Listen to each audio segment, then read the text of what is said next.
ঠিক আছে, তাহলে শুরু করি। আজকে তাহলে আমরা কম্পিউটেশন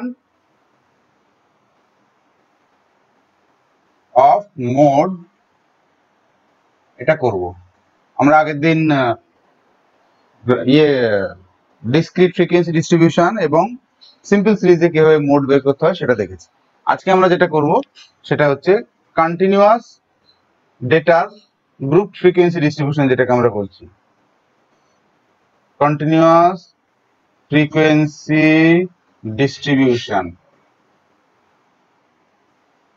এর কিভাবে আমরা মোড বের করব, কারণ এখানে যেহেতু আমাদের যে ডেটাটা থাকে সেটা গ্রুপে থাকে, অর্থাৎ ক্লাস ওয়াইজ থাকে, তাই তো? ক্লাস এবং তার ফ্রিকোয়েন্সি থাকে। যেমন আমি ধরলাম 10 থেকে 20, 20 থেকে 30, 30 থেকে 40, 40 থেকে 50, 50 থেকে 60। আর এখানে ধরো 2, 7, 9, 15, 6, 3 এরকম ভাবে যদি আমার থাকে, সেক্ষেত্রে আমরা কিভাবে মোড বের করব? এখানে আমি বুঝতে পারছি যে সর্বোচ্চ ফ্রিকোয়েন্সি আছে 9 এবং সেই ক্লাসটা হচ্ছে 30 থেকে 40। তাহলে এবার আমার মোড কত হবে? 30 থেকে 40 এইভাবে তো মোড হয় না, মোড একটা ভ্যালু হবে। সেই ভ্যালুটা তাহলে কি হবে? এটা বুঝতে পারছি যে সর্বোচ্চ ফ্রিকোয়েন্সি যে ক্লাসে আছে আমার মোড সেই ক্লাসেই থাকবে, কিন্তু নির্ভর করছে যে মোডটা 30 থেকে 40 এর মধ্যে কোন জায়গাটায় অবস্থান করবে সেটা নির্ভর করছে আমার মোডের, অর্থাৎ মোডাল ক্লাস যেটা তার আগের ক্লাসের ফ্রিকোয়েন্সি এবং তার পরের ক্লাসের ফ্রিকোয়েন্সি এদের উপরে। অর্থাৎ মোডের আগের ক্লাসের যে ফ্রিকোয়েন্সি সেটাও মোডকে প্রভাবিত করে, মোডের পরের ক্লাসের যে ফ্রিকোয়েন্সি সেটাও মোডকে প্রভাবিত করে, এবং এই তিনটের সম্পর্কের উপরে ভিত্তি করে আমার অ্যাকচুয়ালি মোড এর পজিশনটা ঠিক হয় এবং তার উপরে ভিত্তি করে আমি মোডটা বের করি। আমরা যদি হিস্টোগ্রাম ড্র করি তাহলে আমরা ব্যাপারটা আরেকটু সহজ করে বোঝাতে পারবো। ধরলাম আমি যে এখানে যে ক্লাস যে ডেটা সেটটা নিয়েছি, 1, 2, 3, 4, 5টা ক্লাস আছে, সেই 5টা ক্লাসের ফ্রিকোয়েন্সি ডিস্ট্রিবিউশন এবং সেই অনুযায়ী আমি হিস্টোগ্রামটা এখানে এঁকেছি, তাই তো? এইবার আমি দেখছি যে আমার এই ক্লাসটা, অর্থাৎ এটা 10, এটা 20, এটা 30, এটা 40, 50, 60, তার মানে এই 30 থেকে 40 এই ক্লাসটা হচ্ছে আমার মডেল ক্লাস। কিন্তু এই মডেল ক্লাসের মধ্যে আমার এক্স্যাক্টলি মোড ভ্যালুটা কি হবে? আমি জানি মোড ভ্যালুটা এই ক্লাসের মধ্যেই হবে, কিন্তু সেটা কোথায় হবে সেটা নির্ভর করছে এই দুটো ক্লাসের সঙ্গে মডেল ক্লাসের সম্পর্ক, এবং সেই সম্পর্কটা বেসিক্যালি কি, সেটা হচ্ছে ফ্রিকোয়েন্সির সম্পর্ক। আমরা যেমন গ্রুপিং টেবিলে দেখেছি, সুতরাং গ্রুপিং টেবিলে আমরা কি করেছিলাম, দুটো দুটো করে প্রথমে যোগ করলাম, তারপরে তিনটে তিনটে করে যোগ করলাম, এইভাবে আমরা গ্রুপিং ওয়াইজ ফ্রিকোয়েন্সি গুলো ক্যালকুলেট করে টোটাল ফ্রিকোয়েন্সি বের করে তার সাপেক্ষে আমরা মোড বের করেছিলাম। তো এখানেও আমরা এই মোড ভ্যালুটা বের করার জন্য 7 এবং 6, অর্থাৎ তার আগের ক্লাস এবং পরের ক্লাসের যে ফ্রিকোয়েন্সি সেটার সঙ্গে সম্পর্কের ভিত্তিতে আমরা এটা ঠিক করব, এবং এটা গ্রাফিক্যালি খুব সুন্দরভাবে করা যায়। প্রথমে আমরা গ্রাফিক্যালি দেখে নিই, তারপরে আমরা ফর্মুলা ইউজ করে করব। গ্রাফিক্যালি করতে গেলে যেটা করতে হয় সেটা হচ্ছে যে মোডাল ক্লাসের যে হিস্টোগ্রাম তার এই মাথার সঙ্গে মোডাল ক্লাসের আগের ক্লাসের যে ফ্রিকোয়েন্সি এবং সেই হিস্টোগ্রামের ওই মাথা পর্যন্ত আমরা একটা স্ট্রেট লাইন ড্র করলাম, আর এদিক থেকে আমি একটা স্ট্রেট লাইন ড্র করলাম।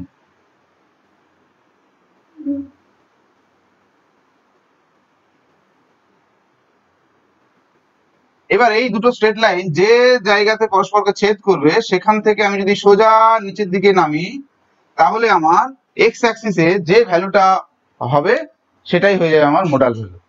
বোঝা গেল? গ্রাফিক্যালি আমরা কোনো রকম ক্যালকুলেশন না করে আমার যদি হিস্টোগ্রাম ড্র করা থাকে তাহলে কিন্তু আমি সেখান থেকে মোড বের করতে পারি। কারণ আমি হিস্টোগ্রামটা যদি গ্রাফ পেপারের উপরে আঁকি তাহলে এখানে যে পয়েন্টটা আমি পাবো, আমি এক্স অ্যাক্সিসের এই 30 থেকে 40 এর মধ্যে কটা ঘর পরে আমার এই পয়েন্টটা পড়েছে সেই অনুযায়ী আমি খুব সহজেই কিন্তু মোডাল ভ্যালুটা বের করতে পারবো। কি পারবো কিনা? পারবো স্যার। এইবার এখান থেকে একটা জিনিস বোঝার চেষ্টা কর। এই যে তিনটে পরপর ক্লাসের ফ্রিকোয়েন্সি সেটা এখানে গুরুত্বপূর্ণ হয়ে দাঁড়াচ্ছে। দেখ, প্রথমটা কত ছিল? 7, তারপরটা 6, অর্থাৎ 7 একটু উঁচুতে ছিল আর 6 এর যে কলামটা সেটা একটু নিচু হয়ে আছে। যার ফলে দেখ পুরোপুরি কিন্তু আমার যেটা মোডাল ক্লাস তার ঠিক মিডিল দিয়ে কিন্তু লাইনটা আমি পেলাম না। কোন দিকে পেলাম? যে ক্লাসের অর্থাৎ মোডাল ক্লাসের পার্শ্ববর্তী যে ক্লাসের ফ্রিকোয়েন্সি বেশি আছে। এবার মোডাল ক্লাসের পার্শ্ববর্তী এই দুটো ক্লাসই আছে, তার মধ্যে এর ফ্রিকোয়েন্সি 7, এর 6, তার মানে এ মোডাল ভ্যালুটাকে কিছুটা নিজের দিকে টেনে নিয়েছে। যার জন্য দেখ পুরোপুরি মিডিলে কিন্তু পেলাম না, কোন দিকে? একটু এই দিকে সরে, অর্থাৎ মোডাল ক্লাসের পার্শ্ববর্তী যে ক্লাসের ফ্রিকোয়েন্সিটা বেশি সেই ক্লাসের দিকে একটু চেপে থাকবে। এটাই হচ্ছে মোড বের করার ক্ষেত্রে মোডাল ক্লাসের পার্শ্ববর্তী যে ক্লাস তারা কিভাবে মোডকে প্রভাবিত করে। ঠিক আছে, আমার যদি এই ফ্রিকোয়েন্সিটা 7 না হয়ে 8 হতো, তাহলে এ আরো উঁচুতে অবস্থান করতো, তাই তো? এখানে অবস্থান করতো, সেক্ষেত্রে আমার কি হতো দেখ,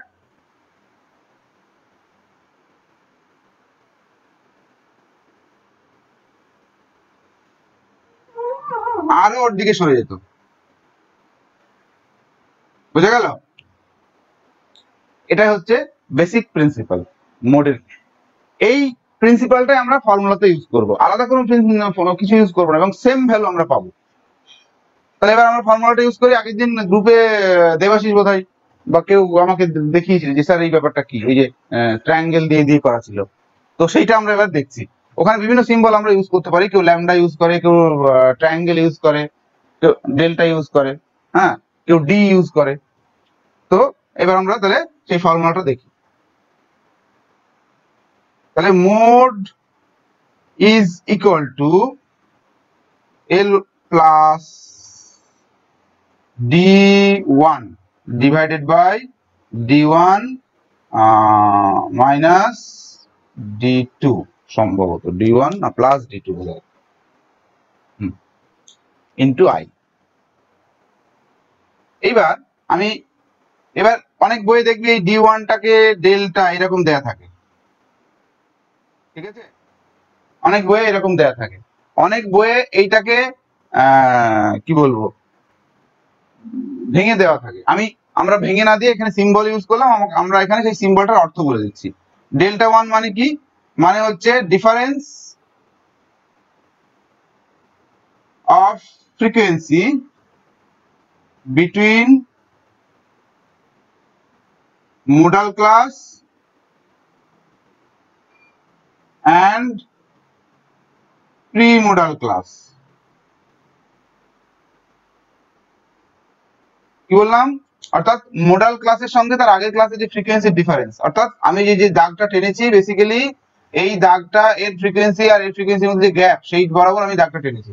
তো সেইটাকে আমরা এই প্রিন্সিপালটাকে এখানে ইউজ করলাম, difference of frequency between modal class and premodal class. আর নিচে হচ্ছে ডেল্টা 1, এটার বলার দরকার নেই। ডেল্টা 2 আছে, ডেল্টা 2 মানে হচ্ছে difference of frequency between modal class and post modal class। ওকে, তাহলে ডেল্টা 1 এবং ডেল্টা 2 বলতে আমরা কি বুঝি সেটা বলে দিলাম। লাস্ট বাকি থাকলো এল মানে হচ্ছে lower class boundary of modal class. আর বাকি থাকলো কি আই মানে হচ্ছে common class interval. Okay, common class interval. একটা জিনিস তোদের কি মাথায় আসছে, সেটা হচ্ছে যে এর আগে আমরা যখন মিডিয়ান বের করেছিলাম, কোয়ার্টাইল বের করেছিলাম, ডেসাইল বা পার্সেন্টাইল এগুলো যখন বের করেছিলাম ফর্মুলা দিয়ে, তখন এই সেখানে আমরা কে ইউজ করেছিলাম। সেখানে বলতে আমরা কি ইউজ লিখেছিলাম? যদি মিডিয়ান বের করি তাহলে মিডিয়ান ক্লাস ইন্টারভ্যাল, যদি কোয়ার্টাইল বের করি তাহলে কোয়ার্টাইল ক্লাস ইন্টারভ্যাল, এরকম বলেছিলাম তো। কিন্তু এখানে আমি লিখলাম কমন ক্লাস ইন্টারভ্যাল। হ্যাঁ স্যার। তাহলে ডিফারেন্সটা কেন এলো? কারণ হচ্ছে আমরা কোয়ার্টাইল, ডেসাইল, পার্সেন্টাইল বা মিডিয়ান ইকুয়াল ক্লাস ইন্টারভ্যাল বা আনইকুয়াল দুটোর ক্ষেত্রেই বের করতে পারি, কিন্তু মোড শুধুমাত্র ইকুয়াল ক্লাস ইন্টারভ্যালের ক্ষেত্রেই প্রযোজ্য। আনইকুয়াল ক্লাস ইন্টারভ্যাল থাকলে মোড বের করা যাবে না। যদি কোনো বইয়ে লেখা থাকে, যদি ইন্টারনেটে কোথাও কোনো ওয়েবসাইটে বলা থাকে, সেটা তাদের কথা। আমি with reference to SP Gupta, with reference to NG Das, mode is not be calculated by in case of unequal class interval. ঠিক আছে, আনইকুয়াল ক্লাস ইন্টারভ্যাল থাকলে কিন্তু আমরা মোড বের করতে পারবো না। যদি সেখানে আমাকে মোড দরকার হয় তাহলে আমাকে ওই আনইকুয়াল ক্লাস ইন্টারভ্যালটাকে ইকুয়ালে অর্থাৎ মূল ডেটাটা কনসিডার করে আবার ইকুয়াল ক্লাসে ভেঙে নিই, তবে আমাকে মোড বের করতে হবে। ঠিক আছে, আবার একই রকম ভাবে আমার যদি দুটো ক্লাসে যদি সেম মোড থাকে, দুটো ক্লাসে যদি সেম ভ্যালু ফ্রিকোয়েন্সি থাকে, সেক্ষেত্রেও কিন্তু আমার মোড বের করা যাবে না, কারণ সেটা বাই মোডাল হয়ে যাবে। কারণ আমাদের ক্ষেত্রে মোড একটাই ভ্যালু হয়। অনেক বইয়ে মাতব্বরি করা আছে, দেখতে পাবি বাংলা বইয়ে, আমি ইংরেজি বইয়ে সেটা দেখিনি। ইংরেজি বইয়ে পরিষ্কার বলা আছে যদি এরকম বাই মোডাল সিচুয়েশন চলে আসে, অর্থাৎ দুটো ক্লাসে যদি ফ্রিকোয়েন্সি একই রকম হয়ে যায়, সেম হয়ে যায়, তার মানে এটা বাই মোডাল হয়ে গেল ডিস্ট্রিবিউশন।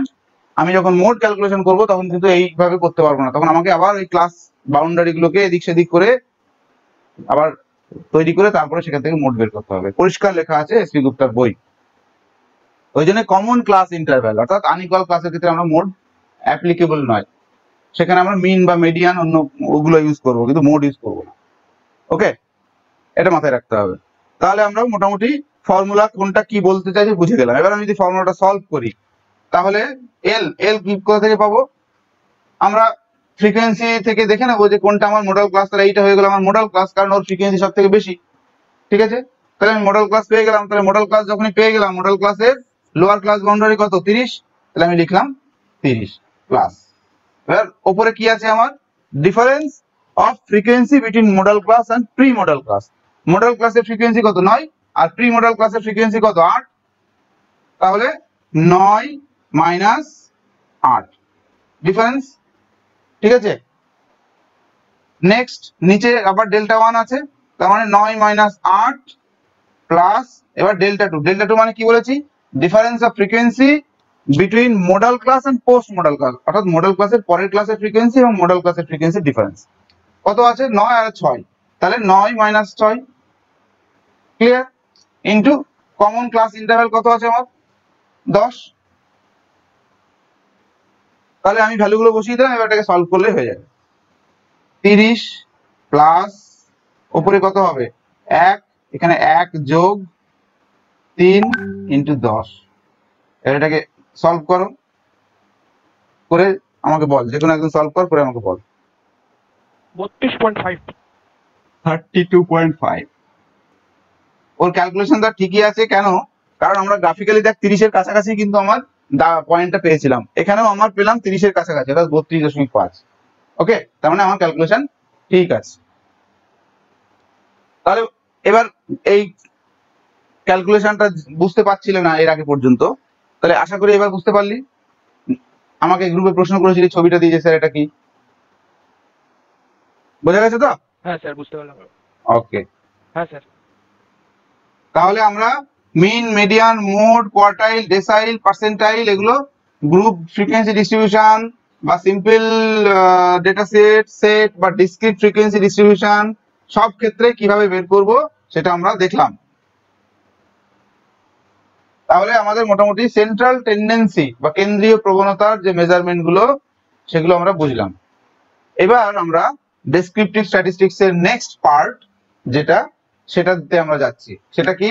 সেটা হচ্ছে মেজার্স অফ ডিসপারশন। ডিসপারশন মানে হচ্ছে ব্যবধান, অর্থাৎ আমার যে ডেটা সেটটা আমার কাছে আছে সেখানে যতগুলো অবজারভেশন আছে, অর্থাৎ যতগুলো ভ্যালু আছে, সেই ভ্যালুগুলোর পরস্পরের মধ্যে যে পার্থক্য, মানের পার্থক্যটা আছে, সেই পার্থক্যটাকে আমরা যখন পরিমাপ করার চেষ্টা করি তখন সেটাকে আমরা বেসিক্যালি মেজার্স অফ ডিসপারশন বলি। ওকে, কি বলেন স্যার? আরেকবার বলুন স্যার। আমি উদাহরণ দিয়ে বলছি, এক মিনিট।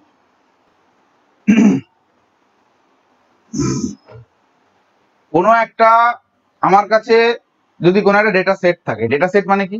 কতগুলো অবজারভেশন, অর্থাৎ কতগুলো ভ্যালু আমার কাছে আছে। উদাহরণ হিসেবে আমি বললাম তোদের ক্লাসে তোদের 42 জন 40 জন আছিস, থার্ড সেমিস্টারে তোরা 40 জন আছিস, এবার তোদের যেটা ইন্টারনাল অ্যাসেসমেন্ট হয়েছে সেই ইন্টারনাল অ্যাসেসমেন্টের মার্কস আমি নিলাম, অর্থাৎ 40 জনের 40টা মার্কস আছে, তাহলে এটা একটা ডেটা সেট। ঠিক আছে, কিসের marks, percentage of marks, internal assessment. এইবার এই 40টা ভ্যালু আছে তার মানে আমার কাছে, তাই তো? এইবার এই ভ্যালুগুলোর মধ্যে পরস্পরের মধ্যে যে পার্থক্য, যে ডিফারেন্স গুলো আছে, সেই পার্থক্য কতটা সেটাই আমরা পরিমাপ করি এই মেজার্স অফ ডিসপারশনের মাধ্যমে। বোঝা গেল? এইবার প্রশ্ন হচ্ছে যে আমরা কি প্রত্যেকটা ভ্যালুর সঙ্গে প্রত্যেকটা ভ্যালুর ডিফারেন্স বের করি, না কিভাবে ডিফারেন্সটা কিভাবে মেজার করবো? ধর কেউ পেয়েছে 12, কেউ পেয়েছে 10, কেউ পেয়েছে 8, কেউ পেয়েছে 7, কেউ পেয়েছে 18, হ্যাঁ, কেউ পেয়েছে 20, এরকম বিভিন্ন জন বিভিন্ন মান পেয়েছে। টোটাল আমার 40টা এখানে ভ্যালু আছে।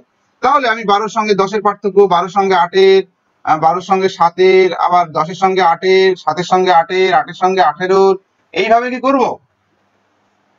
এরকম করলে তো অনেকগুলো ডিফারেন্স বেরিয়ে যাবে, যে কম্বিনেশন করে আমাকে করতে হবে, প্রসেসটা অনেক জটিল হয়ে যাবে। বেসিক্যালি এই ডিফারেন্সটাই আমাদের পরিমাপ করা উচিত, অর্থাৎ প্রত্যেকটা ভ্যালুর সঙ্গে বাকি ভ্যালুগুলোর যে ডিফারেন্স সেটা আমরা বের করবো। তাহলে এখানে 40টা ভ্যালু আছে মানে 39টা কম্বিনেশনে হবে, তার মানে সংখ্যা অনেক বেড়ে যাবে, অনেকগুলো ডিফারেন্স আমাকে ক্যালকুলেশন করতে হবে। সেই জন্য আমরা কি করি সাধারণত, আমরা যেটা করি, কারণ এর আগে আমরা দেখেছি যে এই যে ডেটা তাদের একটা রিপ্রেজেন্টেটিভ ভ্যালু আমরা বের করি, তো যেটা আমরা সেন্ট্রাল টেন্ডেন্সি মেজারমেন্ট বলে থাকি, সেটা মিন হতে পারে, সেটা মিডিয়ান হতে পারে, সেটা মোড হতে পারে, কি তাই তো? তো আমরা সাধারণত যেটা করি সেটা হচ্ছে এই অ্যাকচুয়াল ভ্যালুগুলোর সঙ্গে ওই যে কোনো একটা সেন্ট্রাল ভ্যালুর সঙ্গে এদের ডিফারেন্সটা বের করি। তাহলে আমার যদি 40টা ভ্যালু থাকে, তাহলে 40টা ভ্যালুর সঙ্গে সেন্ট্রাল ভ্যালুর ডিফারেন্স, তাহলে 40টা ডিফারেন্স পাবো, কমে গেল। তারপরে সেই ডিফারেন্সটাকে এবার আমরা অ্যাভারেজ করব, করে আমরা বলবো যে হ্যাঁ এই ভ্যালুগুলো তাদের কেন্দ্রীয় যে ভ্যালু তার থেকে গড়ে এত পার্থক্য যুক্ত। ঠিক আছে, সেটাই হয়ে যাবে আমার মেজার্স অফ ডিসপারশন। ওকে, আমি একটা উদাহরণ দিচ্ছি, আমি এই ভ্যালুগুলো নিয়ে ধরলাম 10, 12, 8, 17, 18, 20, এদের এদের আমি ধরলাম প্রথমে মিন বের করব, কারণ আমি মিন থেকে ডিফারেন্সটা নেব। তাহলে মিন কত হবে? 20, 30, 38, এটা মিনটা বের করতো 20, 30, 40, 42, আর 8, 50, 60, 70, 75, তাহলে 75 ভাগ 1, 2, 3, 4, 5, 6, 6 সমান কত হচ্ছে? 12.5।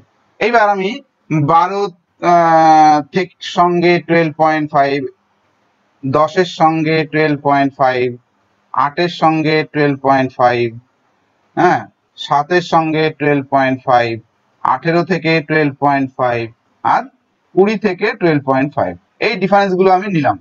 ঠিক আছে, এই ডিফারেন্স গুলো আমি নিলাম। এবার এদের টোটাল যে ডিফারেন্স বেরোলো সেটাকে আমি আবার নাম্বার অফ অবজারভেশন দিয়ে ভাগ করলে আলটিমেটলি যে ভ্যালুটা বেরোবে সেটাই হয়ে যাবে আমার ডিসপারশন। অর্থাৎ এই ভ্যালুগুলো তারা তাদের মিন ভ্যালু থেকে গড়ে এতটা আলাদা। ঠিক আছে, এবার আমার কাছে আরেকটা ডেটা সেট আছে, ধরলাম এটা গৌড় কলেজের ছেলে মেয়েদের, আমি উমেন্স কলেজের একই সেমিস্টারে ইন্টারনাল অ্যাসেসমেন্টে মার্কস নিলাম, সেখানেও আমি ডেভিয়েশন বের করলাম। তারপরে এই ডেভিয়েশন আর ওদের ডেভিয়েশন দুটো ভ্যালু দেখে আমি বলতে পারবো যে হ্যাঁ কাদের পার্থক্য বেশি, কাদের পার্থক্য কম। অর্থাৎ যে ভ্যালুগুলো আছে সেই ভ্যালুগুলোর পরস্পরের মধ্যে যে ডিফারেন্স সেটা বোঝার জন্য আমরা এইভাবে করে থাকি। এটা একটা পদ্ধতি, এরকম অনেক পদ্ধতি আছে। মোটামুটি তাহলে ডিসপারশন বিষয়টা আমি বোঝাতে পারলাম। দুর্যোধন বাবু? হ্যাঁ স্যার। গুড। না স্যার, একটু আর একটু বলেন স্যার, গোলমালি গেল আমার। হ্যাঁ, গোলমালি গেল, একটু আগে বলেন তো। কি গোলমাল হলো বল? ডেফিনেশনটা আমি ঠিক বুঝতে পারলাম না স্যার।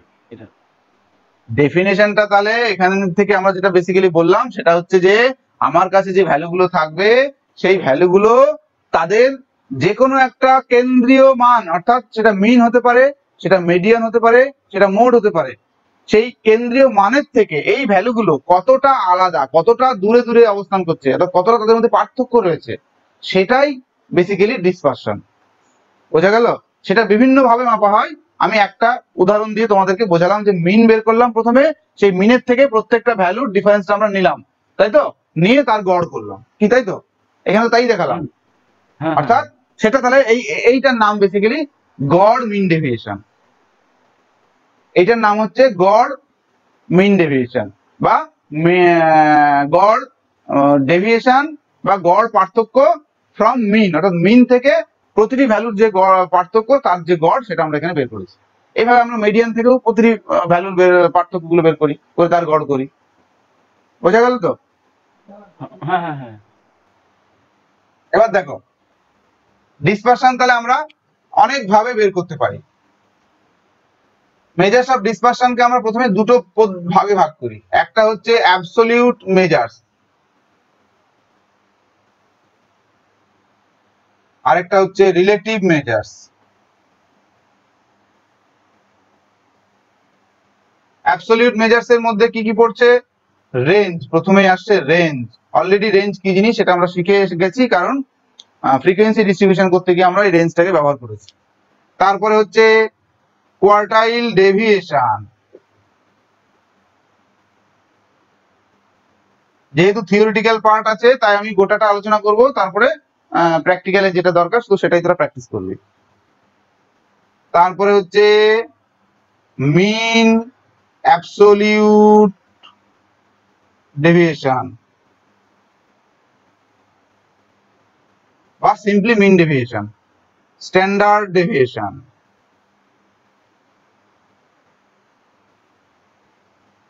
আচ্ছা, কোয়ার্টাইল ডেভিয়েশনকে আরেকটা নামে ডাকা হয় semi inter quartile range. Semi inter quartile range এই নামেও ডাকা হয় কোয়ার্টাইল ডেভিয়েশনকে। তাহলে এই হলো অ্যাবসলিউট মেজার্স। কেন অ্যাবসলিউট মেজার্স? কারণ মূল ডেটার যে ইউনিট, এই মেজার্স গুলোর ইউনিট সেম থাকে। ওকে, অর্থাৎ ইউনিট ফ্রি নয় এগুলো, অর্থাৎ এর এই পরিমাপগুলো ইউনিট ফ্রি নয়। অ্যাকচুয়াল ডেটা যদি পার্সেন্টেজে থাকে এদের ইউনিটও পার্সেন্টেজ, অ্যাকচুয়াল ডেটা যদি রুপিসে থাকে এদেরও ইউনিট গুলো হবে রুপিস। ঠিক আছে। আচ্ছা, রিলেটিভ মেজার্স এর মধ্যে বেসিক্যালি আমরা এই অ্যাবসলিউট মেজার্স গুলোরই কোএফিসিয়েন্ট বের করি। That is called coefficient of mean deviation, coefficient of quartile deviation, coefficient of range, coefficient of standard deviation। এই coefficient of standard deviation এটাকে আমরা বলে থাকি coefficient of variation। তাহলে আমাকে এতগুলো মেজার্স শিখতে হবে, প্রতিটিরই কিছু সুবিধা কিছু অসুবিধা আছে, যার জন্য এতগুলো মেজারমেন্ট এসছে। কোনো একটা মেজারমেন্ট দিয়েই কিন্তু আমরা ডিসপারশনটাকে 100% দক্ষতায় পরিমাপ করতে পারি না। ওই জন্য এত ধরনের মেজারমেন্ট আছে, যখন যেটা সুইটেবল মনে হয় তখন সেটা ইউজ করা হয়। তবে সাধারণত বেস্ট অ্যাবসলিউট মেজার্স বলতে আমরা স্ট্যান্ডার্ড ডেভিয়েশনটাকে বুঝি, আর বেস্ট রিলেটিভ মেজার্স বলতে আমরা কোএফিসিয়েন্ট অফ ভ্যারিয়েশনকে বুঝে থাকি। বুঝে গেল তো? এবার আমরা একে একে এইগুলো সব শিখবো। তাহলে এবার একে একে আমরা এই ডেভিয়েশনের মেজারমেন্ট গুলো দেখবো। ওকে, তাহলে প্রথমেই আমাদের আসছে অ্যাবসলিউট মেজার্স গুলো, তাই তো? তারপরে আমরা রিলেটিভ মেজার্স গুলো দেখবো। অ্যাবসলিউট মেজার্স এর মধ্যে এক নম্বর হচ্ছে রেঞ্জ। রেঞ্জ বেসিক্যালি যেটা বোঝায় সেটা হচ্ছে যে আমার যে ডেটা সেটটা আছে তার মধ্যে মিনিমাম ভ্যালু এবং ম্যাক্সিমাম ভ্যালুর মধ্যে যে ডিফারেন্স। এবার আমি দুটো ডেটা সেট এখানে নিচ্ছি, 12, 15, 17, 19, 21। আরেকটা ডেটা সেট আমার কাছে আছে 9, 10, 15, 17, 21। ওকে, নাম্বার অফ অবজারভেশন সেম 1, 2, 3, 4, 5। এখানেও n ইজ ইকুয়াল টু 5, এখানেও n ইজ ইকুয়াল টু 5। এবার দেখো এর ম্যাক্সিমাম ভ্যালু 21, এরও 21, কিন্তু এর মিনিমাম ভ্যালু 12, এর 9, যার ফলে আমার প্রথম ডেটা সেটের রেঞ্জ কত হবে 9, তারপরে সেকেন্ড ডেটা সেটের আমার রেঞ্জ কত হবে 12, তাই তো? তার মানে সেকেন্ড ডেটা সেটের রেঞ্জ বেশি, তার মানে আমি বলতে পারি যে সেকেন্ড যে ডেটা সেটটা তার ডেভিয়েশন বা ডিসপারশন তাদের মধ্যে বেশি রয়েছে, কি তাই তো? এটা হচ্ছে খুব সিম্পলেস্ট মেজার্স অফ ডিসপারশন। অর্থাৎ মেজার্স অফ ডিসপারশনের মধ্যে সব থেকে সহজতম পরিমাপ হচ্ছে রেঞ্জ। একদম চট করে ক্যালকুলেশন করা যায়, জাস্ট দুটো ভ্যালু থাকে, তাদের ডিফারেন্সটা পেলেই আমার হয়ে যায়, বাকি ভ্যালুর সঙ্গে ভ্যালুগুলোর সঙ্গে এর কোনো সম্পর্ক নেই, যার ফলে ক্যালকুলেশনের জটিলতাও নেই, যে কেউ এটা সহজেই বুঝতে পারে। কিন্তু প্রশ্ন হচ্ছে যে এর দুর্বলতাগুলো কোথায়। এখানে দেখো আমি জাস্ট দুটো এক্সট্রিম ভ্যালু নিলাম, একটা মিনিমাম একটা ম্যাক্সিমাম। এইবার প্রশ্ন হচ্ছে যে কোনো ডেটা সেটে এক্সট্রিম ভ্যালু ভুল করে চলে আসতে পারে। দেখা গেল যে আমার যতগুলো ভ্যালু আছে সবগুলো কাছাকাছি, শুধু একটা মিনিমাম বা একটা ম্যাক্সিমাম ভ্যালু হঠাৎ করে অনেক কম বা অনেক বেশি, সেক্ষেত্রে আমার রেঞ্জটা প্রভাবিত হয়ে যাবে, অর্থাৎ রেঞ্জটা অটোমেটিক্যালি রেঞ্জের ভ্যালু বেড়ে যাবে। এটা একটা দুর্বলতা, অর্থাৎ এক্সট্রিম ভ্যালু দ্বারা রেঞ্জ প্রভাবিত হয়। এক্সট্রিম ভ্যালু মানে মিনিমাম এবং ম্যাক্সিমাম, এই দুটো ভ্যালুকে আমরা এক্সট্রিম ভ্যালু বলি। এই দুটো ভ্যালু যখন খুব বেশি বা খুব কম হয়ে যায়, অর্থাৎ মিনিমামটা খুব কম হয়ে যাচ্ছে বাকি ভ্যালুর তুলনায়, আর ম্যাক্সিমামটা বাকি ভ্যালুর তুলনায় অনেক বেশি যদি থাকে, তখন আমরা সেইগুলোকে এক্সট্রিম ভ্যালু বলি। তো সেরকম এক্সট্রিম ভ্যালু থাকলে সেটা রেঞ্জকে প্রভাবিত করে। আমি আর একটা যদি সহজ উদাহরণ দিই, আমি ধরলাম একটা মিনিমাম ভ্যালু আছে 2, তারপরে আছে 10, 15, 17, 21। এবার দেখ এই ভ্যালুগুলোর কাছাকাছি না পরস্পর, একটা এক্সট্রিম ভ্যালু এখানে পেয়ে গেছি, সেটা হচ্ছে মিন ভ্যালুটা খুব, মিনিমাম ভ্যালুটা খুব কম হয়ে গেছে, বাকির সঙ্গে এর কোনো মিল নেই। যার জন্য আমি যখন রেঞ্জ বের করব তখন 21-এর সঙ্গে 2 বাদ দিলে কত হয় 19, অর্থাৎ রেঞ্জ অনেক বেড়ে গেল না? কিন্তু আমি যদি 2টা বাদ দিয়ে দিই তাহলে দেখবি কত হবে 21 আর 10 11, কমে গেল এক ধাক্কায়, 19 থেকে 11-তে নেমে এলো। বোঝা গেল? তো এই হচ্ছে রেঞ্জের দুর্বলতা, অর্থাৎ এক্সট্রিম ভ্যালু দ্বারা প্রভাবিত হয়। আর কি 2 নম্বর দুর্বলতা কি, মিডিলের কোনো ভ্যালুকেই তো নেওয়া হলো না, তাহলে মিডিলের ভ্যালুগুলো তো ওই ডেটা সেটের অংশ। মিডিলের যতগুলো ভ্যালু থাকবে ওই ভ্যালুগুলোও তো ওই ডেটা সেটের অংশ, তাহলে ওই ভ্যালুগুলোর মধ্যেও তো পরস্পরের সঙ্গে যে ডিফারেন্স সেটাও তো আমার জানা দরকার। তাহলে এটা পুরোপুরি কি ডিসপারশনের মেজারমেন্ট হলো? জাস্ট দুটো ভ্যালু দিয়ে আমি ডিসপারশন বলে দিলাম, বাকি ভ্যালুগুলো তো আমি ধরলামই না। এটা তাহলে আরেকটা দুর্বলতা। ওই জন্য রেঞ্জ বেসিক্যালি ডিসপারশনের মেজারমেন্টে ইউজই হয় না। শুধুমাত্র আমরা ওই যখন কোনো ডেটা সেটকে গ্রুপে ভাগ করি তখনই এই রেঞ্জটাকে আমরা ওখানে ব্যবহার করে দেখে নিই যে আমরা কতগুলো গ্রুপ করা যেতে পারে। তাছাড়া রেঞ্জের কোনো বিশেষ কাজে আমরা লাগাই না রেঞ্জকে। বোঝা গেল রেঞ্জটা কি জিনিস এবং তার সুবিধা অসুবিধাগুলো? পরীক্ষাতে কিন্তু থিওরি পেপার, ওই জন্য আমি বলছি এগুলো ভালো করে। এবার এটা তো গেল সিম্পল সিরিজ। যদি গ্রুপ ফ্রিকোয়েন্সি ডিস্ট্রিবিউশন থাকে তখন আমাদের যদি রেঞ্জ বের করতে বলে কিভাবে বের করবো? আমি ডিসক্রিটের উদাহরণ নিচ্ছি একটা, আর একটা কন্টিনিউয়াস এর উদাহরণ নিচ্ছি।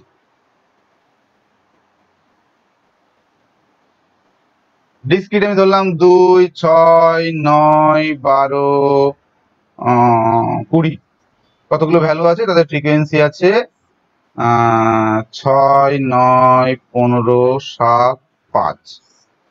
ওকে, এরকম একটা ডেটা আমার কাছে আছে, অর্থাৎ 2 এর এটা হচ্ছে ভ্যালু, এটা হচ্ছে ফ্রিকোয়েন্সি। এবার এখান থেকে আমি যখন রেঞ্জ বের করবো, মিনিমাম ভ্যালু আমার 2, ম্যাক্সিমাম ভ্যালু আমার 20, তাহলে রেঞ্জ মানে হচ্ছে 20 - 2 সমান হচ্ছে 18। ঠিক আছে, আচ্ছা এবার আমরা একটা কন্টিনিউয়াস ডেটা সেট যদি নিই, 10 থেকে 30, 30 থেকে 50, 50 থেকে 70, 70 থেকে 90, এরকম একটা আমার কন্টিনিউয়াস ডেটা সেট আছে।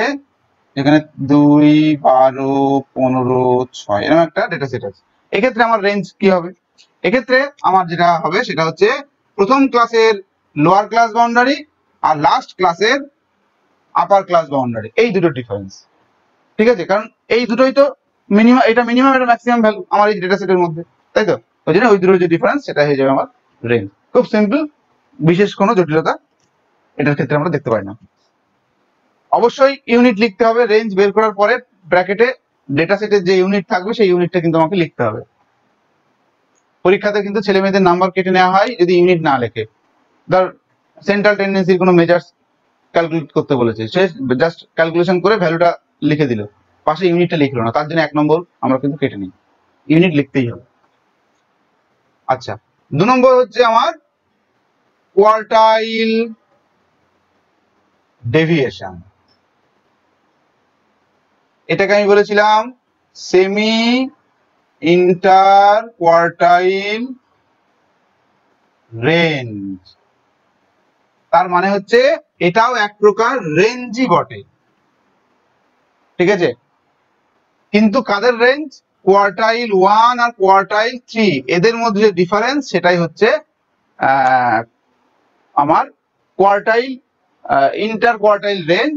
আর সেটাকে যখন 2 দিয়ে ভাগ করব তখন সেটা হয়ে যাবে কোয়ার্টাইল ডেভিয়েশন বা সেমি ইন্টার কোয়ার্টাইল রেঞ্জ। বোঝা গেল?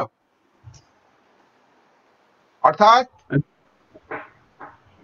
কোয়ার্টাইল 3 মাইনাস কোয়ার্টাইল 1 যখন বের করব সেটাকে আমরা বলবো ইন্টার কোয়ার্টাইল রেঞ্জ, অর্থাৎ দুটো কোয়ার্টাইলের মধ্যে রেঞ্জ। আর যখন এটাকে আমরা 2 দিয়ে ভাগ করব সেটাকে বলবো সেমি, সেমি মানে অর্ধ, সেমি ইন্টার কোয়ার্টাইল রেঞ্জ বা কোয়ার্টাইল ডেভিয়েশন।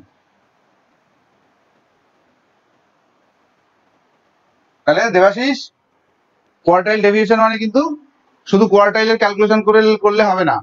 কোয়ার্টাইল ডেভিয়েশন বললে কোয়ার্টাইল 3 বের করতে হবে, কোয়ার্টাইল 1 বের করতে হবে, তারপরে তাদের মধ্যে ডিফারেন্স বের করে সেই ডিফারেন্সটাকে 2 দিয়ে ভাগ করতে হবে, তবে গিয়ে আমার কোয়ার্টাইল ডেভিয়েশনের ক্যালকুলেশন সম্পূর্ণ হবে। বোঝা গেল? এবার এই কাজটা কি আর আমাকে বলতে হবে? কারণ Q1 কিভাবে বের করতে হয়, Q3 কিভাবে বের করতে হয় সেটা তোরা জানিস। তাহলে এবার আশা করি এটা করতে পারবি, যে সিম্পল সিরিজে দিলেও করতে পারবি, গ্রুপ ফ্রিকোয়েন্সি ডিস্ট্রিবিউশনে দিলেও করতে পারবি আশা করি, তাই তো?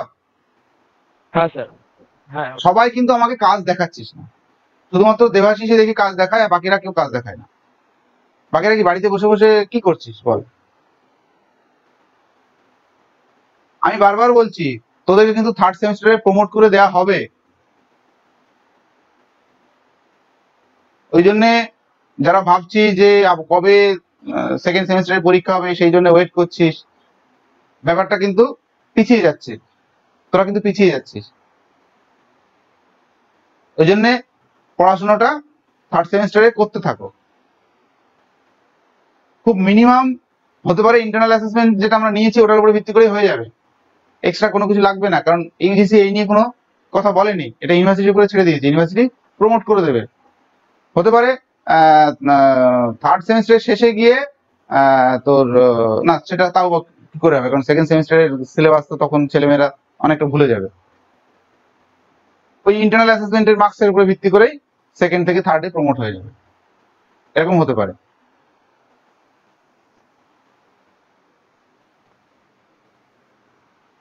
তাহলে কোয়ার্টাইল ডেভিয়েশনও বেসিক্যালি কি? এটা ওয়ান কাইন্ড অফ রেঞ্জ, দুটো কোয়ার্টাইলের মধ্যে, অর্থাৎ 1st এবং 3rd কোয়ার্টাইলের মধ্যে যে ডিফারেন্স বা রেঞ্জ সেটাই আমরা এখানে বের করছি। তাহলে শুধু ইন্টার কোয়ার্টাইল রেঞ্জ বললে Q3 minus Q1, semi inter quartile range বললে Q3 minus Q1 by 2, quartile deviation বললো তাই। ওকে, তাহলে এটা আমি আর ক্যালকুলেশন করে দেখালাম না, কারণ Q1 Q3 কি করে বের করতে হয় সেটা অলরেডি তোরা জানিস, ওইটা বের করলে এবার দুটোর মধ্যে ডিফারেন্স বের করলে হয়ে যাবে। তাহলে যদি পরীক্ষায় আসে ক্যালকুলেট কোয়ার্টাইল ডেভিয়েশন, তখন কি করবি? সেই ডেটা সেট থেকে প্রথমে কোয়ার্টাইল 1 বের করবি, তারপরে কোয়ার্টাইল 3 বের করবি, তারপরে বলবি যে অতএব the quartile deviation will be, তারপরে equation Q3 minus Q1 divided by 2 বলে যেটা আসবে ব্র্যাকেটে ইউনিট লিখে দিবি।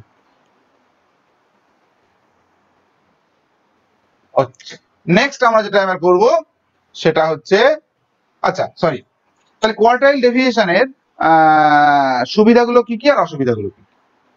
আমরা জানি কোয়ার্টাইল কি করে, কোন একটা ডেটা সেটকে সমান 4টে অংশে ভাগ করে, অর্থাৎ এদিকে মিনিমাম আছে, এদিকে ম্যাক্সিমাম আছে, আর এখানে আছে কোয়ার্টাইল 1, এখানে আছে কোয়ার্টাইল 2, এখানে আছে কোয়ার্টাইল 3। তার মানে কোয়ার্টাইল ডেভিয়েশন আমার শুধুমাত্র এই গ্যাপটা বোঝায়, তাই তো? কোয়ার্টাইল 1 এর সঙ্গে কোয়ার্টাইল 3 এর ডিফারেন্সটা বোঝায়, এই রেঞ্জটা বোঝায়। অর্থাৎ প্রথম পার্ট এবং লাস্ট পার্ট, অর্থাৎ চারটে খণ্ডে প্রথম খণ্ড আর 4 নম্বর খণ্ড বাদ দিয়ে মাঝের যে দুটো খণ্ড, সেই দুটো খণ্ডর মধ্যে যে গ্যাপ, সেইটা মেজার করে। এটা কিছু ক্ষেত্রে উপকারী, কারণ আমরা দেখেছি যে ডেটার যে ডিস্ট্রিবিউশন অধিকাংশ এর মধ্যেই থাকে। এবার এদের গ্যাপ যদি বড় হয় তাহলে ডেভিয়েশন বেশি বলবো, আর এদের গ্যাপ যদি খুব কাছাকাছি হয় তাহলে ডেভিয়েশন কম বলবো। এবার প্রশ্ন হচ্ছে যে এই ক্ষেত্রে মিনিমাম এবং ম্যাক্সিমাম ভ্যালু যদি খুব বেশি বা খুব কম হয়, অর্থাৎ এক্সট্রিম ভ্যালু যদি থাকে, সেক্ষেত্রেও কিন্তু কোয়ার্টাইল ডেভিয়েশন প্রভাবিত হয় না, কারণ মিনিমাম ম্যাক্সিমাম ভ্যালু বাইরে থাকছে, এর ক্যালকুলেশনের মধ্যে আসছে না। যেটা আমরা রেঞ্জের ক্ষেত্রে দেখেছিলাম যে রেঞ্জ মিনিমাম এবং ম্যাক্সিমাম ভ্যালু দ্বারা প্রভাবিত হয়, কিন্তু কোয়ার্টাইল মিনিমাম ম্যাক্সিমাম ভ্যালু দ্বারা প্রভাবিত হয় না। এটা একটা সুবিধা আছে। প্লাস যেহেতু অধিকাংশ ভ্যালু আমরা সেন্ট্রাল টেন্ডেন্সির দেখেছি যে অধিকাংশ ভ্যালুগুলো মাঝামাঝি বেশি থাকে, এবং সেটা সাধারণত ওই কোয়ার্টাইল 3 এবং কোয়ার্টাইল 1 এর মধ্যেই 75% থেকে 85% অবজারভেশন এর মধ্যেই থাকে। তাই আমি যদি কোয়ার্টাইল 3 এবং কোয়ার্টাইল 1 এর রেঞ্জটা দেখি, তাহলেই আমার একটা ডিসপারশন সম্পর্কে একটা ধারণা তৈরি হবে। ঠিক আছে? এটা বেসিক্যালি রেঞ্জের একটা alternative measurement, nothing more than that. ঠিক আছে? কিন্তু এর দুর্বলতা কোথায়?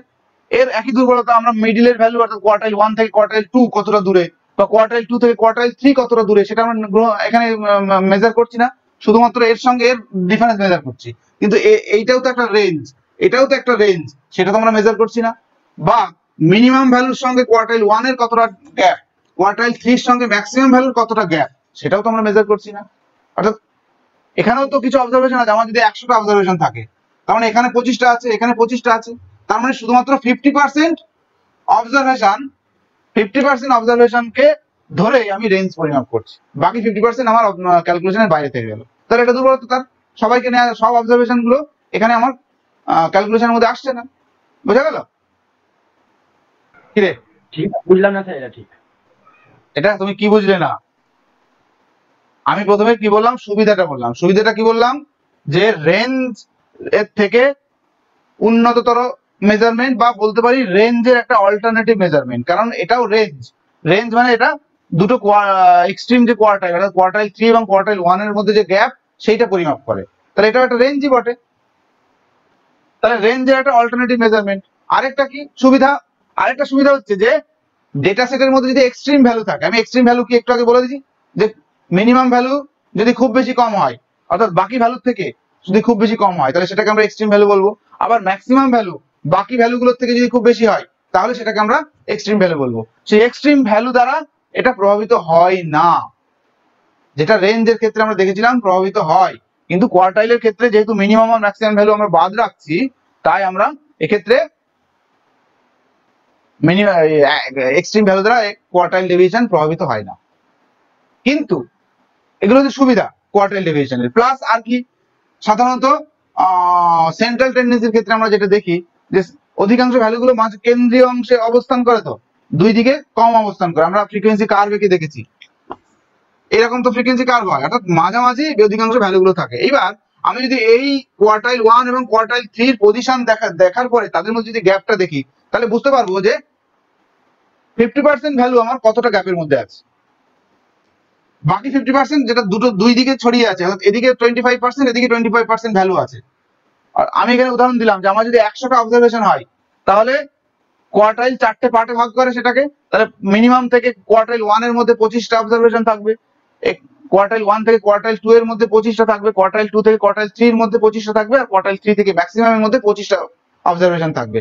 তাহলে আমি যখন কোয়ার্টাইল 1 আর কোয়ার্টাইল 3 এর কথা বলছি, তার মানে এর মধ্যে টোটাল 50টা অবজারভেশন আছে, বাকি 50টা এদের হিসাবের বাইরে থাকছে।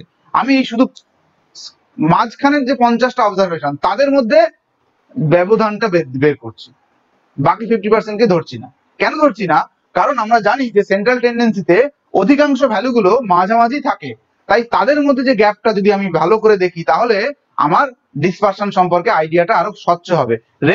রেঞ্জের ক্ষেত্রে যেটা অসুবিধা ছিল, যে মিনিমাম এবং ম্যাক্সিমাম ভ্যালু যদি খুব বেশি বা খুব কম হয়ে যেত, তখন ডিসপারশনটা অনেক বেশি মনে হতো, কিন্তু যেহেতু এখানে মিনিমাম ম্যাক্সিমাম বাদ দিচ্ছি, শুধুমাত্র মাঝখানের 50টা অবজারভেশন অর্থাৎ অর্ধেক অবজারভেশনের মধ্যে আমি ব্যবধানটা বের করছি, সেই জন্য রেঞ্জের থেকে এটা উন্নততর মেজারমেন্ট বলা হয়। হ্যাঁ স্যার ঠিক আছে। কিন্তু এর অসুবিধাটা কোথায়?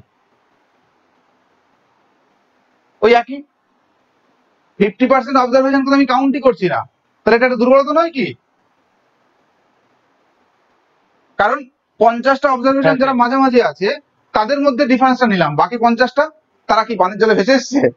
নিশ্চয়ই নয়, হ্যাঁ হ্যাঁ তাদেরকে হিসাবের বাইরে রাখলাম আমরা, তাহলে সেটা একটা দুর্বলতা। আর কি, এই 50টার মধ্যেও তো মাঝে আরেকটা কোয়ার্টাইল আছে রে বাবা, তাকেও তো নিলাম না। তাহলে এই গ্যাপটাও তোমার জানা দরকার, যে এই যে অবজারভেশনটা আমি এই যে ফ্রিকোয়েন্সি কার্ভটা আমি এঁকেছি, আমার ধরলাম এখানে কোয়ার্টাইল 2 আছে, তাহলে আমি দেখছি যে এখানে গ্যাপটা কম, এখানে গ্যাপটা বেশি, অর্থাৎ কোয়ার্টাইল 1 এবং কোয়ার্টাইল 2 কোয়ার্টাইল 3, দেখছি যে কোয়ার্টাইল 1 এর সঙ্গে কোয়ার্টাইল 2 এর গ্যাপ বেশি, কোয়ার্টাইল 2 থেকে কোয়ার্টাইল 3 এর গ্যাপ কম। এই যে এখানেও তো ডিফারেন্স থাকতে পারে, সেই ডিফারেন্সটা কি এখান থেকে বেরোচ্ছে? বেরোচ্ছে না, তাহলে এটাও আরেকটা দুর্বলতা, তাই তো? অর্থাৎ তার মানে মোদ্দা কথা হচ্ছে, পুরো যতগুলো আমার কাছে অবজারভেশন আছে প্রত্যেকের সঙ্গে প্রত্যেকের যে ডিফারেন্স, বেসিক ডিফারেন্স, সেইগুলো কিন্তু এখানে পুরোপুরি প্রতিফলিত হচ্ছে না, আংশিক প্রতিফলিত হচ্ছে। নেক্সট, এবার আমরা যেটা করব, তাহলে রেঞ্জ এবং কোয়ার্টাইল ডেভিয়েশন বা ইন্টার কোয়ার্টাইল রেঞ্জ আমরা পেলাম, বুঝলাম। এবার আমরা 3 নম্বর যে মেজারমেন্ট বলেছিলাম সেটা হচ্ছে মিন অ্যাবসোলিউট ডেভিয়েশন। এটাকে বলা হয় মিন ডেভিয়েশন অ্যাবাউট মিন আর median. Okay, mean absolute deviation, যেটাকে আমরা basically mean deviation about mean বা মিন ডেভিয়েশন অ্যাবাউট মিডিয়ান বলতে হয়। এই মিন আমরা ডেভিয়েশনের অ্যাভারেজ বা গড় অর্থে ব্যবহার করছি। এক মিনিট, প্রথম মিন, এটা বেসিক্যালি আমরা ডেভিয়েশনের গড় যেহেতু করি তাই সেই অর্থে ব্যবহার করেছি। আর আমি অলরেডি বলেছি measures of dispersion basically central টেন্ডেন্সির মেজার্স থেকে ভ্যালুগুলোর মধ্যে যে ডিফারেন্স সেইটা আমরা বের করি। তো সেই সেন্ট্রাল টেন্ডেন্সির দুটো গুরুত্বপূর্ণ মেজার্স আমরা জানি, একটা হচ্ছে মিন, একটা মিডিয়ান। তো প্রতিটি ভ্যালুর সঙ্গে তাদের মিনের ডিফারেন্স যদি বের করি তাহলে সেটাকে বলবো মিন ডেভিয়েশন অ্যাবাউট মিন। আর যদি প্রতিটি ভ্যালুর সঙ্গে তাদের মিডিয়ানের ডিফারেন্স গুলো বের করি তাহলে আমরা বলবো মিন ডেভিয়েশন অ্যাবাউট মিডিয়ান। তাহলে পরীক্ষাতে যদি বলে যে মিন ডেভিয়েশন অ্যাবাউট মিডিয়ান, তার মানে আমাকে প্রথমে মিডিয়ান বের করতে হবে, তারপরে প্রতিটি ভ্যালুর সঙ্গে সেই মিডিয়ানের ডিফারেন্স গুলো নিতে হবে, নিয়ে সেটাকে নাম্বার অফ অবজারভেশন দিয়ে ভাগ করতে হবে, তাহলে আমার মিন ডেভিয়েশন অ্যাবাউট মিডিয়ান বেরিয়ে যাবে। তাহলে নামের অর্থটা পরিষ্কার হলো? মিন অ্যাবসলিউট ডেভিয়েশন বলতে আমরা কি বুঝি? হ্যাঁ স্যার। এবার আমরা উদাহরণ দিয়ে দেখবো যে এটা কিভাবে বের করে। আমরা জানি আমাদের কাছে সিম্পল ডেটা সেট থাকতে পারে, অথবা ফ্রিকোয়েন্সি ডিস্ট্রিবিউশন হিসেবে থাকতে পারে।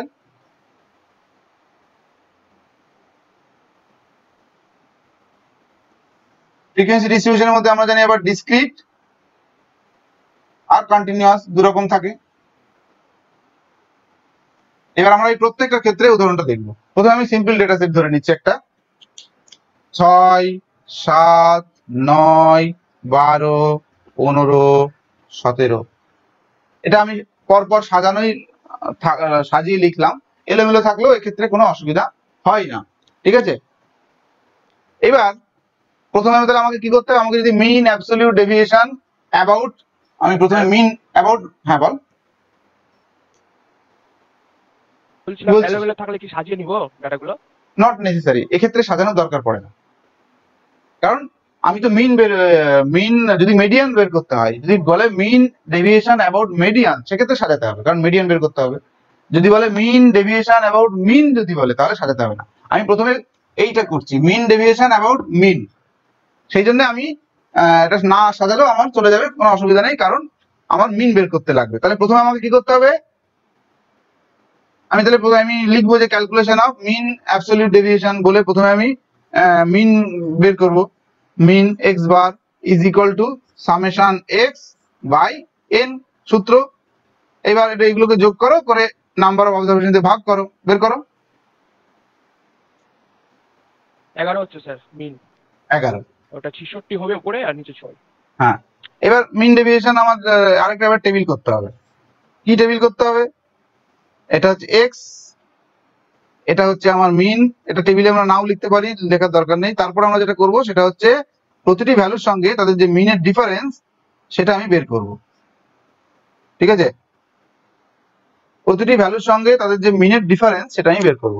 এইবার প্রশ্ন হচ্ছে যে আমি ফার্স্ট ব্র্যাকেট না দিয়ে আমি এরকম দাগ দিলাম কেন, লম্বা দাগ দিলাম কেন? আমরা সাধারণত যখন বিয়োগ করি তখন আমরা কি লিখি, এরকম ফার্স্ট ব্র্যাকেট দিই না, যোগ বিয়োগ ফর্মুলাতে যখন ইউজ করি। কিন্তু এখানে আমি ফার্স্ট ব্র্যাকেট দিলাম না, আমি এই দিলাম। কেন দিলাম? কারণ এই শব্দটা যেহেতু এখানে ব্যবহার করা হয়েছে তাই। বাস্তবে মিন হচ্ছে এমন একটা পরিমাপ যেটা থেকে যদি প্রতিটি ভ্যালুর ডিফারেন্স গুলো নিয়ে তাদের যদি যোগ করি, সামেশন করি, তাহলে তাদের যোগফল অলওয়েজ 0 হয়। এটা হচ্ছে মিনের একটা বীজগণিতিক বৈশিষ্ট্য। অর্থাৎ মিন হচ্ছে এমন একটা ভ্যালু যে ভ্যালুর সঙ্গে অ্যাকচুয়াল ভ্যালুগুলোর যদি ডিফারেন্স গুলো আমরা নিই, তার মানে কিছু ডিফারেন্স মাইনাস নেগেটিভ আসবে, কিছু ডিফারেন্স পজিটিভ আসবে। এবার ওই নেগেটিভ এবং পজিটিভ গুলো একসঙ্গে যদি যোগ করি বীজগণিতিক নিয়মে, তাহলে যোগফল সবসময় 0 আসে। তাহলে এখানে আমি শুধু এই ডিফারেন্স গুলোই নিচ্ছি। যদি আমি ফার্স্ট ব্র্যাকেট দিতাম, তার মানে আমি কিছু আছে নেগেটিভ আসবে, কিছু পজিটিভ আসবে, সেগুলো যোগ করলে 0 হয়ে যাবে। তাহলে মিন ডেভিয়েশন বলে কিছু আর পাবো না। ওই জন্য আমরা শুধু ডিফারেন্সটা নিচ্ছি, বীজগণিতিক সাইন অর্থাৎ মাইনাস বা প্লাস যে চিহ্ন আসছে সেটা আমরা অ্যাভয়েড করছি। কিরকম, আমি 6 মাইনাস 11 করলাম, তাহলে এটা কত আসার কথা ছিল? যদি ফার্স্ট ব্র্যাকেট দিতাম এটা কত আসতো? -5 -5 বা 7 মাইনাস যদি 11 করতাম কত আসতো? -4।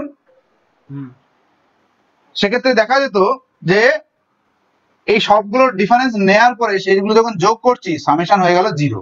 এটা হচ্ছে মিনের প্রপার্টি। কিন্তু 0 হলে আমার ডেভিয়েশন কি করে বেরোবে?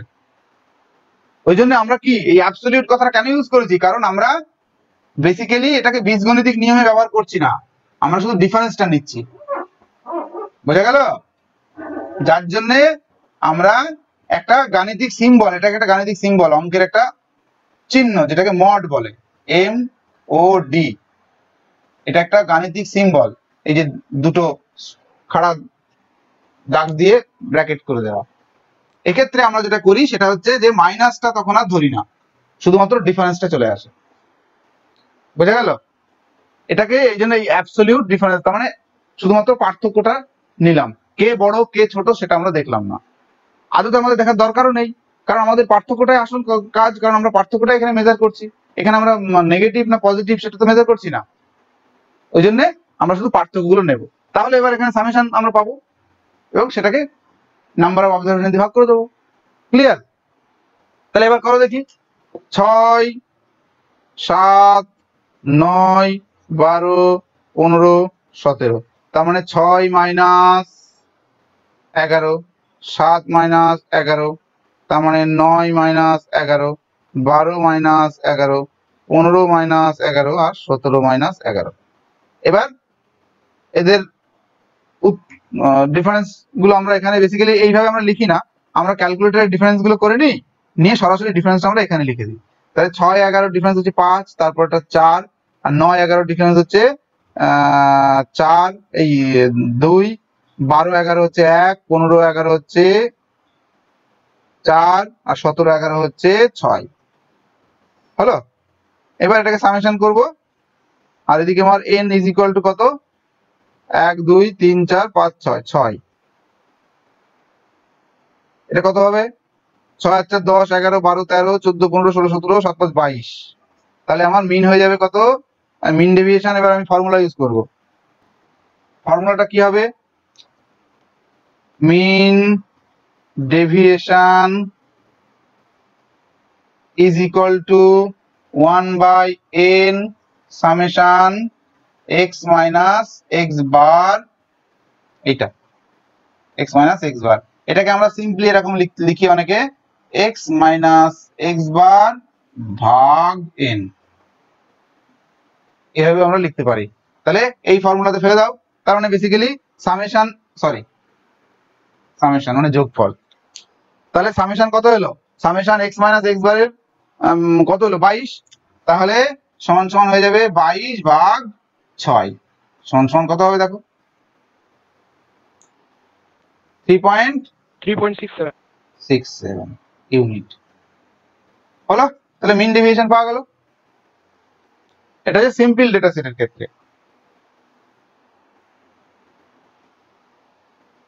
দুর্যোধন বোঝা গেছে? হ্যাঁ স্যার, হ্যাঁ বুঝা গেছে। গুড। বাকিদের ইন্টারনেট নেই নাকি? আচ্ছা, এবার ডিসক্রিট একটা উদাহরণ নিই আমরা। ডিসক্রিট ডেটা, আমি একটা উদাহরণ ধরে নিচ্ছি। x হচ্ছে 2, 6, 9, 12, 15। আপনাদের ফ্রিকোয়েন্সি হচ্ছে 3, 7, 5, 4, 2 এরকম যদি থাকে, ওকে, তাহলে আমাকে প্রথমে কি করতে হবে? আমাকে বলেছে মিন অ্যাবসলিউট ডেভিয়েশন অ্যাবাউট মিন বলেছে, ঠিক আছে? অ্যাবাউট মিন যদি বলে তাহলে আমাকে প্রথমে মিন বের করতে হবে, তারপরে আমাকে মিন ডেভিয়েশন বের করতে হবে। তাহলে প্রথমে মিন বের করতে গেলে আমাকে কি করতে হবে? fx লাগবে, তাই তো? Direct method. তাহলে প্রথমে আমাকে মিন বের করতে হবে। Mean is equal to summation fx by n বলে আমি মিন পেয়ে যাব। তারপরে এবার আমি মিন ডেভিয়েশনের ক্যালকুলেশন করব। তার জন্য আমি কি করব? এই টেবিলের মধ্যে আমি সেটা করে নেব। সেটা হচ্ছে প্রথমে করব x মাইনাস x বার, তারপরে করব f into x minus x বার, ঠিক আছে? একবারে আমরা এটা করে নেব। এবার প্রথমে fx 3 দুগুণে 6, 6 7 42, 5 নং 45, 4 12 48, 15 দুগুণে 30। এখান থেকে আমার মিন বেরিয়ে যাবে। আর আমার n হচ্ছে 1 2 3 4 5, ও সরি, n হচ্ছে এইটার যোগফল 7 আর 3 10 আর 5 15, 16 17 18 19 20 21, n হচ্ছে 21। এবার এটা যোগ করলে আমার এখান থেকে আমি মিন পেয়ে যাব। তাহলে mean is equal to summation fx by n, এখান থেকে মিন পেয়ে গেলাম। এবার সেই মিনের ডিফারেন্স গুলো প্রথমে এখানে লিখলাম, তারপরে প্রতিটি ডিফারেন্সের সঙ্গে ফ্রিকোয়েন্সি গুণ করব, করে এখানে লিখব। বোঝা গেল? মিনটা বের কর, এটা যোগ কর একজন, কত হচ্ছে? 171 স্যার। ব্যাস, এটা এবার 21 দিয়ে ভাগ কর। মিনটা আমরা বের করব। 8.14। হ্যাঁ, 171 ভাগ 21, 8.14। 8.14। তাহলে আমরা মিন পেয়ে গেলাম। এইবার আমরা তাহলে এই ফর্মুলাটা ধরি x মাইনাস x বার। তাহলে প্রথমে 2 এর সঙ্গে মিনের ডিফারেন্স কত আসছে? তার মানে 6.14। 6 এর সঙ্গে ডিফারেন্স কত আসছে? 2.14। এইভাবে আমি পেয়ে গেলাম। তারপর আমি যেটা করব সেটা হচ্ছে ফ্রিকোয়েন্সির সঙ্গে এই ডেভিয়েশনটাকে আবার গুণ করব, কারণ 2 3 বার আছে। তাহলে একটা 2 এর সঙ্গে মিনের ডিফারেন্স যদি এত হয়, তাহলে 3টে 2 আছে, তার মানে আমাকে ফ্রিকোয়েন্সি দিয়ে গুণ করতে হবে, কারণ আমি এই যে ফ্রিকোয়েন্সি দিয়ে গুণ করেছি। তার মানে 3 6 18, তাহলে 3 4 12 2 হাতে 3 একে 3 4 3 6 18, 18.42। বোঝা গেল? এইভাবে ফ্রিকোয়েন্সি দিয়ে আমরা আবার গুণ করে বসাবো। আলটিমেটলি এখানে যেটা আসবে সেটাই আমার মিন ডেভিয়েশন ক্যালকুলেশনে কাজে লাগবে। এবার আমি ফর্মুলা লিখব। Mean deviation is equal to, formula কি বলেছিলাম? 1/n summation f into x minus x bar, এটা, বা আরেক সহজ ভাবে যদি লিখি summation f into x minus x bar divided by n, বা অনেকে n না লিখে সামেশন f লিখে, একই ব্যাপার, সামেশন f যা n তাই। এবার এই ফর্মুলায় ফেলে দাও, এখানে যোগফল যেটা আসবে সেটাকে 21 দিয়ে ভাগ করে দেবো, তাহলে আমার মিন অ্যাবসলিউট ডেভিয়েশন অ্যাবাউট মিন বেরিয়ে যাবে। আজকে এই পর্যন্ত থাক, এরপরে আমরা গ্রুপ ফ্রিকোয়েন্সি ডিস্ট্রিবিউশনটাকে দেখাবো। আচ্ছা, এবার আমি বলি যে আমি মিন ডেভিয়েশন অ্যাবাউট মিন করলাম, যদি আমি মিন ডেভিয়েশন অ্যাবাউট মিডিয়ান করতাম তাহলে প্রত্যেকটা ক্ষেত্রে আমাকে প্রথমে মিডিয়ানটা বের করতে হতো একইভাবে, আর মিডিয়ান বের করার জন্য যা যা করার দরকার সেটা করতাম, তারপরে আমার এই এক্স বারের জায়গায় আমি মিডিয়ান ইউজ করতাম, এক্স বারের জায়গায় আমি কি ইউজ করতাম, মিডিয়ান ইউজ করতাম। ঠিক আছে, ওকে, তাহলে আজকে এই পর্যন্ত থাক। পরের দিন আমরা গ্রুপ ফ্রিকোয়েন্সি ডিস্ট্রিবিউশন, অর্থাৎ যেখানে ক্লাস করা থাকে সেখান থেকে আমরা কিভাবে মিন অ্যাবসলিউট ডেভিয়েশন করব সেটা দেখবো।